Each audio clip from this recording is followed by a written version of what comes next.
আসসালামু আলাইকুম। আমি সাথী, আমি দুহার থেকে বলছি। সাথী চ্যানেল থেকে আপনাদের সবাইকে স্বাগতম। আমি আজকে শুকনো বোনা খিচুড়ি রেসিপিটি নিয়ে চলে আসছি। আশা করি আমার এই রেসিপি আপনাদের ভালো লাগবে। আজকে আমি মুরগির মাংস আর চাল ডাল দিয়ে এই বোনা খিচুড়িটি রান্না করব। তো আমি এই ভিডিওটা শর্ট ভিডিওতে আপলোড করেছিলাম, এখন আমি বড় ভিডিওতে আপলোড করছি। আর এখানে আমি ভালো করে চাল ডাল ধুয়ে নিয়েছি, আর চিকেনটাও ভালো করে এখানে ধুয়ে লেবু দিয়ে মেখে নিয়েছি। আর বড় একটা পাতিলে আমি তেল দিয়ে দিয়েছি, এখানে আমি ভালো করে পেঁয়াজ কুচিগুলো ভেজে নেব। আর একটা কথা, আমি ভিডিও করেছিলাম এই কষানো ভিডিওটা মশলার, এটা আমার কেমন জানি কেটে গেছে, মোবাইল থেকে পাচ্ছি না। আর এখানে আমি ময় মশলা উপকরণগুলো সব দিয়ে দিয়েছি।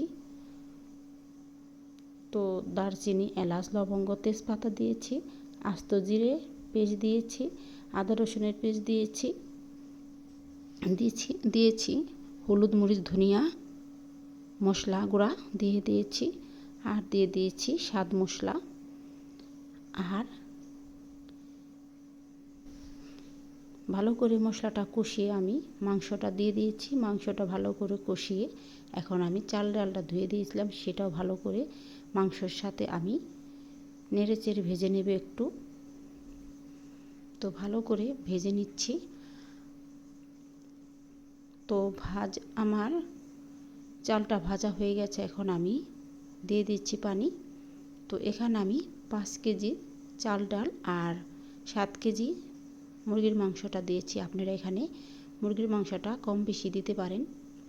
তো পর্যাপ্ত পরিমাণ আমি পানি দিয়ে দিয়েছি, এখন আমি ঢেকে দিচ্ছি। তো ঢাকনা উঠে আবার আমি নেড়ে চেড়ে দিচ্ছি। কিছুক্ষণ পর পর নেড়ে দিতে হবে, যাতে পাতিলের নিচে লেগে না যায়। তো অলরেডি লবণটা চেখে নিয়েছি। তো আজকে আমি মাটির চুলাতে রান্না করছি, আমরা সপরিবারে খাবো তাই শেয়ার করছি। তো আমার খিচুড়ি রান্নাটা হয়ে গেছে, এখন ধনিয়া কুচি দিয়ে আমি রেখে দিলাম রেস্টে। আর এখানে আমি কয়েক পদের ভর্তা তৈরি করছি শিল্পাটা। ধন্যবাদ ভিডিওটি দেখার জন্য।